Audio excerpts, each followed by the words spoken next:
1절에서부터 12절의 말씀입니다. 신약성경 누가복음 24장 1절에서부터 12절입니다.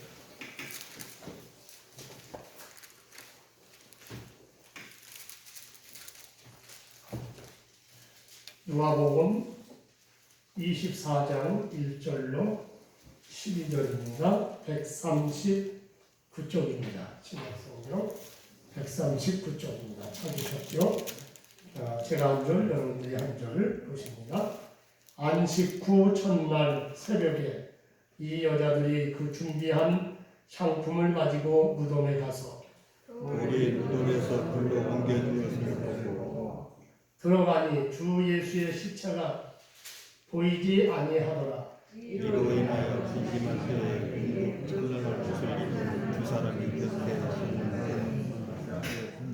여자들이 두려워 얼굴을 땅에 대니 두 사람이 이르되 어찌하여 살아있는 자를 죽은 자 가운데서 찾느냐.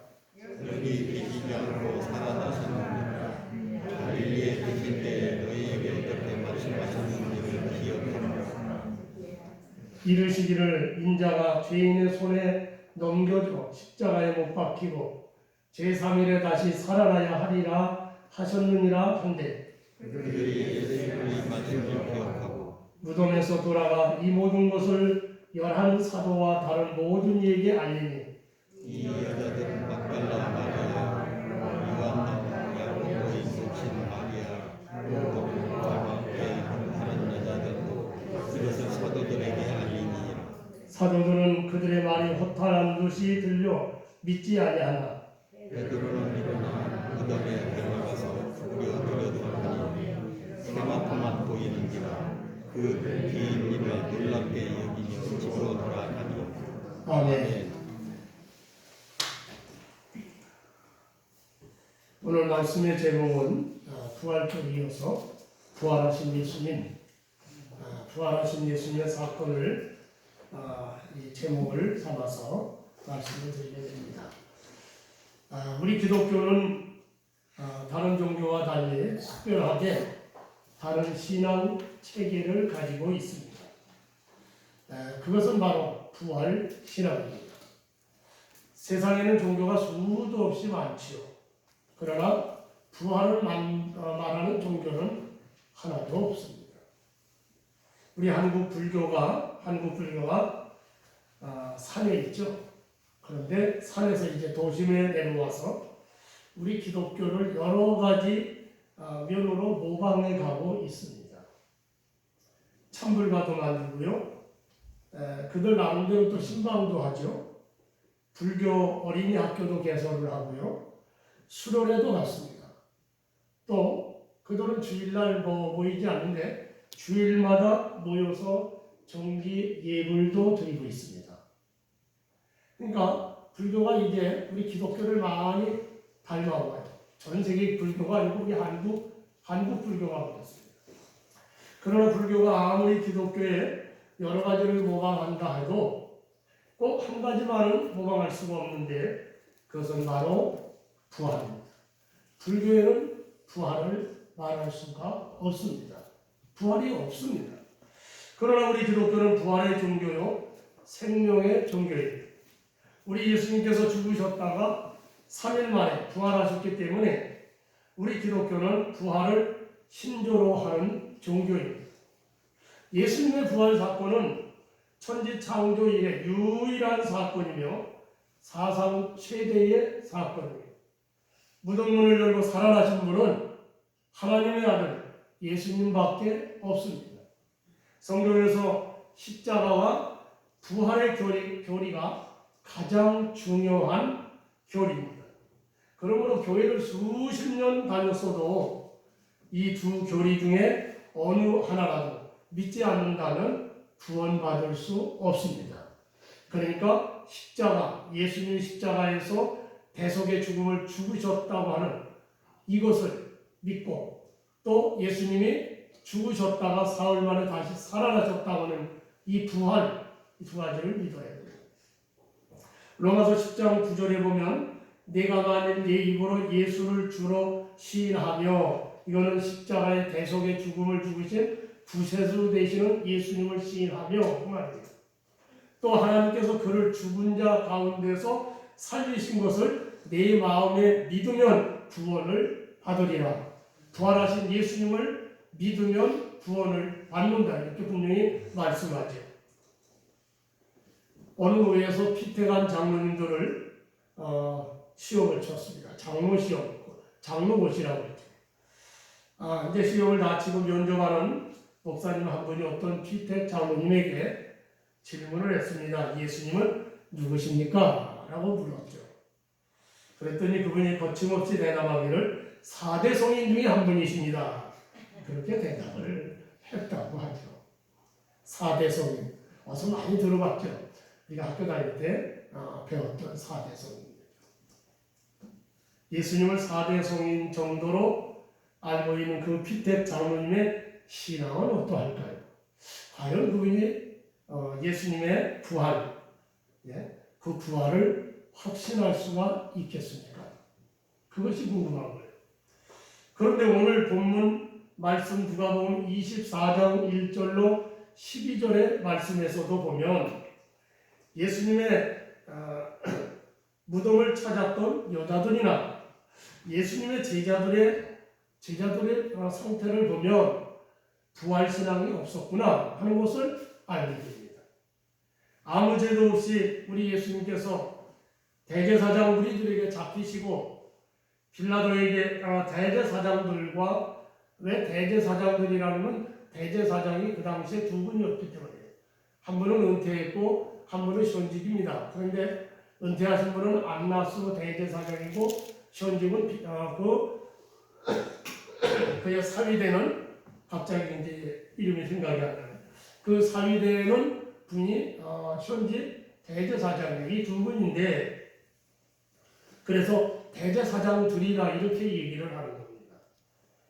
그래서 이제 이 대제사장들과 또 빌라도 총독에게 갖은 조롱과 신문을 받으셨죠. 한 분 잊어버린 이름이 가야바입니다. 가야바 대제사장. 자, 그리고 아무 죄도 없이 십자가형을 받았어요. 그러니까 죄의 몫이 없어요. 여론제사나 재판이죠. 그래서 골고다 언덕에서 십자가에 달려 돌아가셨습니다. 누가복음 23장과 또 우리가 본 말씀의 바로 앞에 이야기입니다. 요한복음 19장에 보면 사내들인 공회 의원이며 부자인 아리마대 요셉이 로마 총독 빌라도에게 십자가에서 돌아가신 우리 예수님의 시신을 달라고 요구를 했습니다. 그리고 밤에 예수님을 찾아온 사내들인 공회 의원인 니고데모도 몰약과 침향을 가지고 와서 아리마대 요셉과 함께 예수님의 시신에 그 향품들을 바르고 몰약과 침향을 바르고 그리고 세마포에 싸서 아리마대 요셉이 죽으면 들어가려고 했던 새 무덤에 예수님을 장사했다고 했습니다.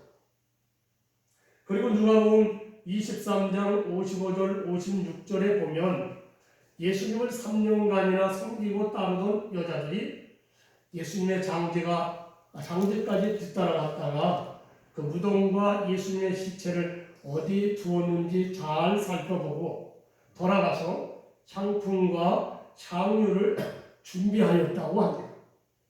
이 여자들은 오늘 본문 10절에서 보면 막달라 마리아와 요한나와 야고보의 어머니 마리아와 그리고 또 다른 여자들이다 이렇게 말합니다. 우리가 보통 예수님의 무덤을 찾아갔던 분들은 성경에는요 마태복음은 2사람이 나오고 마가복음 누가복음은 3사람이 나오고요. 마가복음과 요한복음에는 3사람이 나오고요. 그리고 누가복음에는 3사람 외에 또 다른 여자들이 있다고 이렇게 얘기합니다. 정확하게는 4-5명이 가지 않았겠나 이렇게 보여지죠.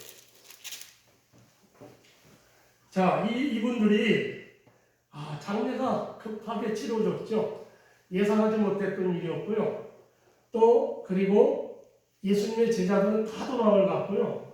누가 예수님의 시신을 거두어서 장례 치를 사람이 없었는데 생각밖에 당시에 대단한 실력가들이었던 아리마대 요셉과 또 니고데모가 이 두 분들이 장례를 치렀지만 아마 예수님의 시신에 샤우품도 제대로 못 발랐겠다 이런 생각을 했던 분들이 여자분들이에요.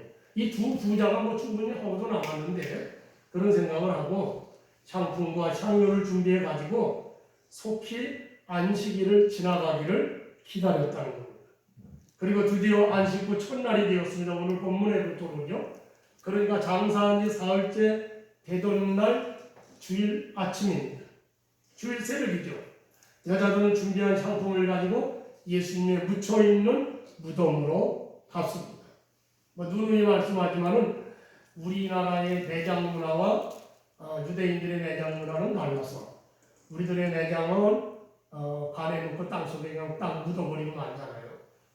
그런데 유대인들은 동굴에다 집어넣으니까 동굴에 있는 그 시신에다가 샴푸를 바를 수가 있는 데 들어갔어요. 그런 것이 좀 다릅니다. 자, 저들은 예수님이 돌아가신 지 사흘 만에 부활하신다 하는 말씀을 꿈에도 생각하지 않고 무덤으로 갔습니다. 마가복음 16장 3절에 보면 여자들이 예수님의 무덤을 가면서 누가 우리를 위하여 그 큰 돌 무덤 앞에 돌로 가로막아놨잖아요. 그래서 그 문에서 이 돌을 굴려줄 것인가 하고 걱정을 하면서 가고 있었다고 했습니다. 그런데 그 이후에 그 다음 절 마가복음 16장 4절에도 그렇고 또 오늘 본문 2절에도 보니까 여자들이 무덤에 가까이 가보니까 무덤을 가로막았던 큰 돌들이 이미 굴려져 있었습니다. 굴려져 있었어요. 마태복음에는 분명하게 얘기하는데 지진이 일어나고 천사가 내려와서 돌을 굴려냈다고 이렇게 되어 있습니다. 그래서 여자들이 이게 웬일인가 하고 무덤 안에 들어가 보니까 예수님의 시체는 없어지고 예수님이 입으셨던 세마포만 그 자리에 놓여져 있었습니다. 그러므로 여자들은 예수님의 시신을 누가 가져갔는가 근심했다고 했습니다. 근심했습니다. 그때 찬란한 옷을 입은 두 사람이 여자들 곁에 나타났습니다. 여자들은 이 사람들을 보는 순간 이 사람들은 보통 사람들이 아니라는 것을 직감했습니다. 마태복음에는 하얀 정말 옷을 입었고요. 눈은 번개 같고 뭐 이렇게 기록이 되는데 여기에는 그렇게 기록이 안 돼 있어요. 근데 이 사람이 보통 사람이 아니다 생각해서 순간 두려워서 얼굴을 땅에 대고 엎드렸죠. 그러자 그 두 천사가 여자들을 향하여 책망하여 말을 합니다. 어찌하여 살아있는 자를 죽은 자 가운데서 찾느냐? 여기 계시지 않고 살아나셨느니라. 갈릴리에 계실 때 너희에게 어떻게 말씀하셨는지를 기억하라. 이르시기를 인자가 죄인의 손에 넘겨져 십자가에 못 박히고 제3일에 다시 살아나야 하리라 하셨느니라 하지 않았느냐 하고 책망했습니다. 여자들은 천사들의 책망의 말을 듣고 그때 정신이 났습니다. 예수님이 말씀하신 것이 생각난 겁니다. 누가복음 9장 22절에 이르시되 인자가 많은 고난을 받고 장로들과 대제사장들과 서기관들에게 버림받아 죽임을 당하고 제3일에 살아나야 하느냐. 이 말씀이 생각납니다. 그때서야 여자들은 예수님께서 말씀하신 대로 죽으셨다가 사흘 만에 부활하신다는 말씀을 깨닫게 된 겁니다. 그러면 왜 이렇게 되었을까요? 예수님이 죽으셨다가 사흘 만에 부활하신다고 분명히 말씀을 하셨는데 누누이 하셨어요. 그런데도 부활하신 예수님을 믿지 못하고 왜 예수님을 무덤에서 찾았을까요? 그 이유는 사람들은 자기가 원하고 자기가 듣고 싶은 말에 더 관심을 갖는다는 겁니다. 그러니까 자기가 듣고 싶은 말에 더 관심을 가져. 그래서 자기가 원하는 관심 두었던 말은 마음에 깊이 새겨 잊지 않고 있지만 별로 관심이 없었던 일이나 듣고 싶지 않은 말은 곧 잊어버린다는 겁니다. 공부도 그랬어요. 그래서 공부가 없습니다. 공부에 보면 공부도 자기가 좋아하는 과목은요, 정말 전체 반에서도 1, 2등도 할 수가 있는 거예요. 근데 재미없는 과목은요, 꼴찌로 가는 겁니다. 예? 싫어하는 과목, 재미가 없으니까. 설교도 그렇습니다. 설교도 설교연구원에서 연구한 결과에 따르면 이 목사가 설교를 하지만 전달은 약 30%밖에 안 된다. 제대로 전달은 30%밖에 안 된다는 거예요. 그런데 설교가 신자들에게 30%밖에 전달되지 않는 이유는 먼저 설교자가 정확한 발음으로 설교하지 못하기 때문에, 그러니까 지금 제 마스크를 쓰니까 더 이 말이 정확하게 혀도 그렇고 입도 그렇고 잘 안 돌아가가지고 잘 이게 전달이 안 되는 것 같이 저도 생각이 되었어요. 마스크를 벗고 설교해도 마찬가지라는 거예요. 조금 낫겠죠. 또 하나는 설교를 논리정연하게 육가 원칙에 의해서 해야 되는데, 또 신자들이 쉽게 이해하도록 설교해야 되는데, 단어도 어려운 말을 쓰지 않고 쉬운 단어를 사용해서 써야 되는데, 그렇지 못하기 때문에 100% 전달되지 못한다는 겁니다. 그리고 또 설교를 듣는 신자들에게도 문제가 있다는 거예요. 그것은 그날 설교 주제에 말씀과는 상관이 없이 자기가 원하고 자기가 듣고 싶어하는 말씀만 받아들인다는 거예요. 예를 든다면 그날의 설교 주제는 아니었지만 예수님을 믿으면 여러분 병 고침 받습니다. 예수님을 믿으면 복을 받아 큰 축복을 받을 줄로 믿습니다. 그렇게 말하면 그 말씀을 원하는 분들은 그날의 주제와는 상관없이 그 말씀만 받아들이고 은혜를 받는다는 겁니다. 그래서 복음의 본질을 벗어나고 복음의 본질을 모르는 겁니다. 우리 예수님은 그저 우리의 삶에 부유하게 하고 부자만 되게 하고 형통하게만 해주시는 그 정도 해결사로만 알게 된다는 겁니다. 예수님을 따르는 제자들이나 여자들은 자기들이 바라는 것만 기억을 했어요. 그러므로 예수님께서 내가 대제사장들과 장로들에게 많은 고난을 당하고 죽었다가 3일 만에 다시 산다 라고 말씀을 하셨지만 그 말씀에 대해서는 전혀 관심을 갖지 않았어요. 신경도 쓰지 않았어요. 그러므로 여자들은 부활하신 예수님을 무덤에서 찾게 된 겁니다. 그러므로 우리도 이렇게 안 되려면 복음의 본질인 예수님께서 십자가의 죽으심과 부활하심을 잊지 말아야 하는 겁니다. 특별히 확신 있는 부활신앙을 가지시기를 축원합니다. 또 예수님의 제자, 지금은 여자분들을 지금 예수님의 무덤을 찾았던 여자분들에 대해서 말씀을 했는데, 그 다음에 예수님의 제자들은 그러면 어떻게 했습니까? 막달라 마리아를 비롯한 여자들은 예수님 묻히신 무덤에 갔다가 예수님께서 죽음에서 부활하셨다는 것을 알게 되었어요. 그래서 본문 10절에 보니까 여자들이 이 사실을 돌아가서 사도들에게 다 알려주었어요. 예수님의 제자들에게 알려주었습니다. 그러나 본문 11절에 보면 제자들이 믿지 않았습니다. 사도들은 그들의 말을 허탄한 듯이 들려 믿지 아니하였다고 했습니다. 허탄했다. 허무맹랑한 말같이, 거짓말같이 들렸다는 겁니다. 그래서 예수님의 부활을 믿지 않았습니다. 왜 이런 일이 벌어질까요? 그들이 부활신앙이 없었기 때문입니다. 제자들은 예수님을 3년간이나 따라다니면서 많은 기적과 이적을 눈으로 보고 체험을 했습니다. 많은 기적과 이적을 봤습니다. 심지어는요, 예수님께서 죽은 자를 3명이나 살리는 것을 현장에서 눈으로 똑똑히 봤습니다. 잘 아시는 것처럼 회당장 야이로의 딸이 죽었는데 예수님께서 가셔서 살려주었잖아요. 또 한 사건은 나인성 과부의 아들이 죽어서 장례를 치르러 가는 길에 예수님은 그 행렬을 만나게 됩니다. 그때 그 죽은 나인성 과부의 아들의 관에 예수님이 손을 대시고 청년아 내가 네게 말하노니 일어나라 명하셔서 살려냈습니다.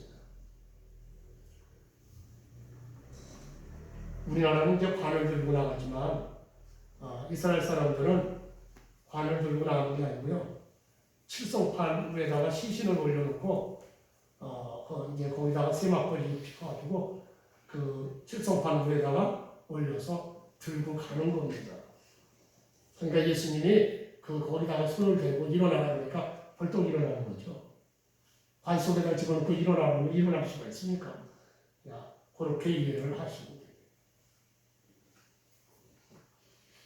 심지어는요 죽은 지 나흘이 되어 무덤에 있는 나사로를 자 돌을 치워라 하시고 예수님이 뭐라고 해요? 나사로야 나오라. 그러니까 그가 온몸이 감겨 있는 상태로 걸어나왔다. 그러니까 제자들이 죽은 자가 살아나오는 것을 살아 일어나는 것을 세 건을 봤어요.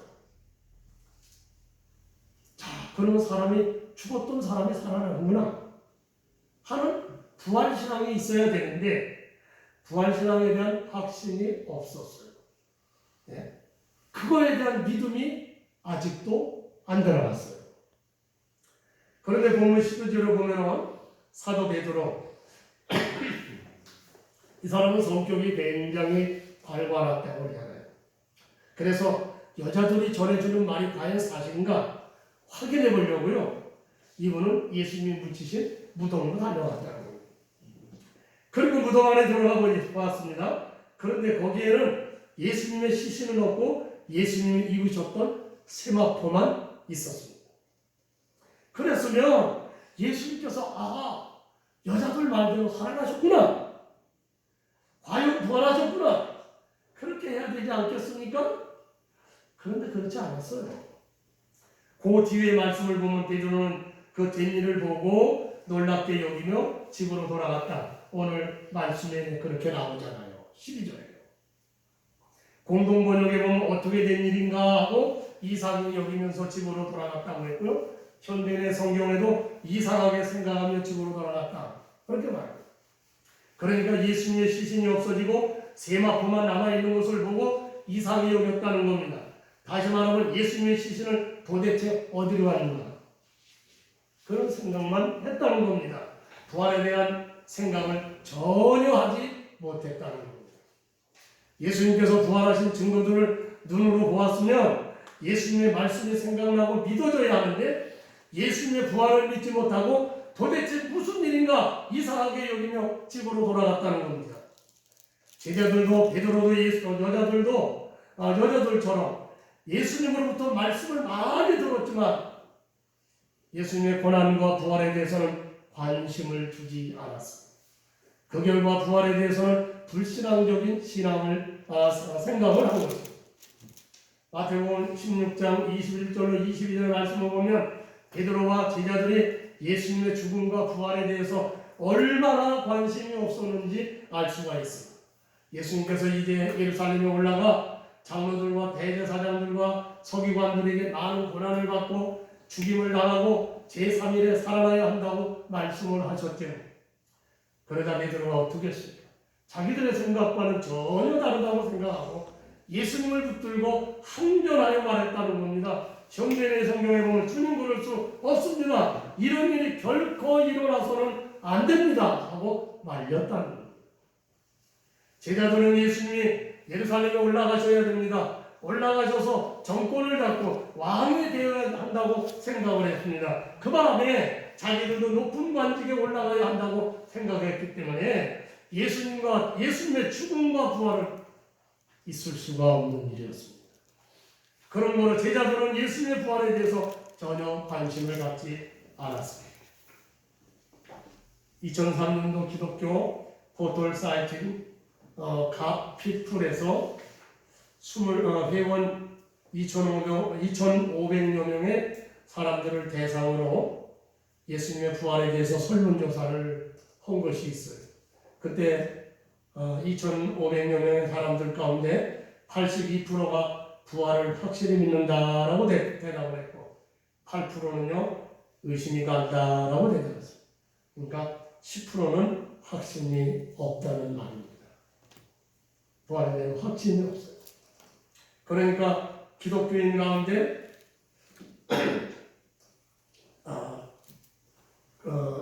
8%는 의심이 가고 10%는 확신이 없다. 그러니까 기독교인 가운데 약 한 20%는 부활에 대해서, 예수 그리스도의 부활에 대해서 의심하고 있다는 겁니다.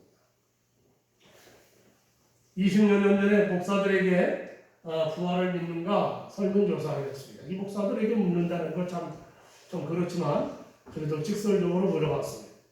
자유주의 신학 교단 목사들은 65%만 10명 중에 약 6명 반이 부활을 믿는다. 나머지는 안 믿는다. 그리고 보수교단의 보수신학 교단의 보수 목사들은 95%가 부활을 믿는다고 했습니다.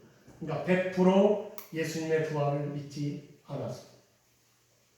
예수님의 부활을 믿지 못하면 바른 신앙이 아니죠. 예수님의 부활을 믿지 못하면 어떻게 됩니까? 앞에도 말씀을 드렸지만 구원받을 수가 없습니다. 분명히 로마서 10장 9절에 내가 만일 내 입으로 예수를 주로 시인하며 또 하나님께서 그를 죽은 자 가운데서 살리신 것을 네 마음에 믿으면 구원을 받으리라 라고 했습니다. 그런데 목회자가 안 믿는다고요? 부활을 못 믿는다고요? 구원받을 수가 없죠. 그런 목회자는 목회자의 자격이 없는 겁니다. 이렇게 제자들이나 여자들은 예수님의 부활을 믿지 못했습니다. 그랬던 사람들이 이제는 부활신앙을 갖게 됐다는 겁니다. 그럼 어떻게 어느 때에 그들이 부활신앙을 갖게 되었을까요? 그것은 그들이 부활하신 예수님을 만났을 때 부활신앙을 갖게 된 겁니다. 누가복음 24장 오늘 본문 말씀의 그 뒤입니다. 33절로 43절에 보면 예수님의 무덤에 갔던 여자들이 천사들로부터 예수님께서 말씀하시기를 인자가 죄인의 손에 넘겨져 십자가에 못 박히고 제3일에 다시 살아나야 하리라 하신 대로 살아났다고 하는 말을 들었어요. 그리고 베드로도 여자들의 말이 사실인가 하여 예수님의 무덤에 갔다가 빈 무덤을 보고 돌아왔습니다. 자, 그러므로 이제 그들이 이구동성으로 11사도들과 그리고 그들과 함께했던 사람들과 무덤에 갔던 여자들이 다 한 자리에 모이게 되었습니다. 아마 그 자리는 마가의 다락방이 아니었던가 생각됩니다. 마가의 다락방에 모인 사람들은 죽음에서 부활하신 예수님에 대하여 서로 토론했습니다. 과연 무덤의 장사 대신 예수님이 살아나셨다는 겁니다. 그러나 혹시 부활하신 예수님을 보았다면 환상을 본 것은 아닙니다. 그러니까 살아났다고 하는 얘기를 한쪽에서 해요. 근데 환상 본 건 아니야. 그렇지? 예수님의 영을 본 것은 아니냐. 열띤 논쟁을 벌이고 있었습니다. 그렇게 논쟁을 심하게 벌이고 있을 때에 바로 그것에 엠마오로 내려갔던 두 제자들이 글로바 일행이 바로 예루살렘 마가의 다락방으로 돌아왔습니다. 그리고 우리도 엠마오 도상에서 부활하신 예수님을 만났습니다 하고 거기서 증거를 합니다. 그러나 많은 제자들은 아직도 부활하신 예수님을 직접 만나보지 못했죠. 그러므로 다수의 제자들은 부활하신 예수님에 대해서 확신하지 못했습니다. 그때에 부활하신 예수님께서 그 자리에 오셨습니다. 예수님의 부활에 대해서 열띤 논쟁을 벌이고 있는 그 자리에 오신 겁니다. 그리고 그곳에 오신 예수님은 이렇게 말합니다. 너희에게 평강이 있을지어다. 이 말을 들은 그곳에 모인 모든 사람들은 깜짝 놀라고 무서워했습니다. 그것은 부활하신 예수님을 부활하신 예수님으로 보지 않고 영으로 생각했기 때문입니다. 영으로 오셨구나. 그러므로 예수님께서 이렇게 말씀을 하셨죠. 어찌하여 두려워하며 어찌하여 마음의 의심이 일어나느냐. 내 발과 손을 보고 내 손과 발을 보고 나인 줄 알라. 또 나를 만져보라. 영은 살과 뼈가 없으되 너희 보는 바와 같이 나는 있느니라. 당신 몸을 보여주고 만져보라. 그리고 의심하는 그들에게 친히 못 박히신 손과 발을 보여주시고 또 아직도 흔적이 남아있는 옆구리에 창에 찔린 창자국을 보여주고 만져보라고 했습니다. 그럼에도 불구하고 그들은 아직도 부활하신 예수님을 믿지 못했어요. 그저 놀라워하고 어안이 번거했습니다. 그러자 예수님께서는 이번에는 당신이 부활했다고 하는 사실을 확신시켜 주시기 위해서 제자들에게 여기 먹을 것이 없느냐 가져와라 이렇게 하십니다. 그때 제자들이 예수님께 구운 생선 한 토막을 갖다 드렸다고 하죠. 그러자 예수님은 제자들이 갖다 드린 그 구운 생선을 다 받아 잡수셨습니다. 그것은 뭡니까? 나는 영이 아니에요. 영은 못 먹잖아요. 그렇게 하시니까 그제서야 그들이 예수님이 영으로 오신 것이 아니고 정말 죽음에서 부활하셨구나 믿게 되었습니다. 부활하신 예수님을 만나고 체험함으로 부활신앙을 갖게 된 겁니다. 믿으시면 아멘 하시려나. 사도행전 9장에도 보면 사울이 예루살렘에 있는 믿는 자들을 무자비하게 잡아들이고 이번에는 믿는 자들이 다메섹에 모여 있다는 소식을 듣고 그들을 모두 잡아들이려고 다메섹으로 갔습니다. 사울이 살기등등하여 다메섹으로 가다가 다메섹 도상에서 부활하신 예수님을 만났습니다. 사울아 사울아 네가 어찌하여 나를 핍박하느냐. 나는 네가 핍박하는 예수라. 사도 바울은 고린도전서 15장 1절로 8절에서 부활에 대한 말씀을 증거하면서 부활하신 예수님께서 베드로에게도 보이시고 12제자에게도 보이시고 500여 성도와 야고보에게도 보이시며 맨 마중에는 만삭되지 못하여 난자 같은 내게도 보이셨느냐라고 했습니다.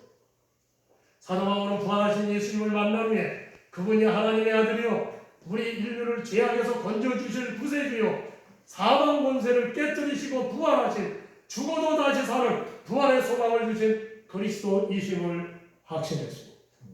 바울은 이런 부활신앙에 굳건했습니다. 오늘 저와 여러분들도 부활하신 예수님을 믿고 부활신앙에 굳건히 서시기를 축원합니다. 미국 보스턴 외곽에 고든 코넬 신학대학원이 있습니다. 이 코넬 신학대학원은 러셀 코넬이라고 하는 분이 세운 대학이죠. 러셀 코넬이 미국 남북 전쟁 당시 지휘관으로 있었습니다. 그런데 전쟁에서 후퇴하다가 그만 자기의 지휘봉을 잃어버리고 왔습니다. 그 지휘도를 잃어버린 것을 수치스럽게 여긴 이 코넬 대령은 닉이라고 하는 소년을 시켜서 그 지휘도를 가져와라라고 했어요. 이 소년은 목숨을 걸고 그 코넬 대령의 지휘도를 가져오려고 갔죠. 가서 지휘도를 찾아가지고 들고 왔지만 그만 총에 맞았습니다. 그래서 총에 맞았지만 지휘도를 가지고 그 지휘관에게 코넬 대령에게 갖다 드리겠다고 하고 정말 그는 그 사력을 다해서 돌아왔어요. 그리고 코넬 대령에게 그 지휘도를 바치고 마지막 눈을 감았습니다. 그때 그 소년은 이렇게 말하죠. 나는 죽음을 두려워하지 않습니다. 부활하신 예수님이 나와 함께 계시기 때문입니다. 그가 나의 친구이기에 나는 죽음이 두렵지 않습니다. 라고 말했습니다. 이 죽음을 홀로 보고 또한 이와 같이 이 소년의 그 신앙 고백을 듣는 이 무신론자여 회의주의였던 코넬이 감동을 받았어요. 이 소년이 그 말을 하는 것을 감동을 받았어요. 그리고 회심하게 됩니다. 그리고 그 소년의 시체 앞에서 무릎을 꿇고 오 주여 이 어린이 앞에서 나는 어떻게 하면 좋겠습니까? 주여 이 어린이가 찾은 하나님을 위하여 제가 몸을 바치겠습니다. 라고 결단을 했습니다. 나중에 그는 신학을 공부하게 됐고요. 자신의 전 재산을 털어 바로 이 신학원, 코넬 신학원을 세웁니다. 그리고 마지막에는 템플 대학까지 세워 수많은 지도자를 양성하지요. 부활의 확신이 있는 사람은 죽음이 와도 두려워하지 않습니다. 그러나 이 세상 사람들은 부활의 소망이 없습니다. 어떤 종교에도 부활의 소망은 없습니다. 그들은 죽은 자의 부활을 믿지 않습니다. 예수님의 부활도 믿지 않습니다. 죽으면 모든 것이 끝난다고 생각합니다. 그래서 세상 사람들은 살아있을 때 마음껏 먹고 마시고 즐기다가 죽는 것이 최선이라고 생각합니다. 그러나 예수님은 부활이요 생명이라고 말씀하신 대로 죽음에서 다시 부활하셨습니다. 그리고 믿는 자들에게 부활할 것을 약속하셨습니다. 요한복음 11장 25절 26절에 나는 부활이요 생명이니 나를 믿는 자는 죽어도 살겠고 무릇 살아서 나를 믿는 자는 영원히 죽지 아니하리라. 그러므로 사도 바울은 고린도전서 15장에서 부활에 대해서 증거하면서 마지막으로 권면하기를 그러므로 내 사랑하는 형제들아 견실하며 흔들리지 말라고 했습니다. 그렇습니다. 예수님은 죽음에서 다시 사셨습니다. 그 예수님의 부활은 곧 우리도 죽어도 다시 예수님처럼 부활한다고 하는 사인입니다. 부활에 대한 확신을 가지시기를 바랍니다. 부활신앙을 가진 사람은 세상을 두려워하지 않습니다. 신앙생활에 어떤 어려움이 와도 흔들리지 않습니다. 그러므로 부활신앙으로 항상 굳게 서서 승리하시는 여러분 나 되시기를 주의 이름으로 축원합니다. 기도하시겠습니다. 사랑하시는 아버지 은혜와 사랑하심을 감사합니다. 주님이 죽음에서 다시 부활하심으로 우리에게 산 소망을 주시니 감사를 드립니다. 하나님 두려움을 두려워하지 않게 하시는 주님, 정말 주님의 부활을 다시 한번 우리가 감사하고 축하하며 또한 소망을 갖습니다. 하나님 이 부활 신앙으로 우리가 이 세상을 이기고 원수 마귀를 이기고 또한 이와 같이 우리에게 준비된 저 천국을 바라보며 당당하게 이 땅에서 살게 하여 주시옵소서. 하나님의 영광을 돌리며 부활 신앙을 전파하게 하여 주시옵소서. 거룩하신 예수님의 이름으로 기도하옵나이다.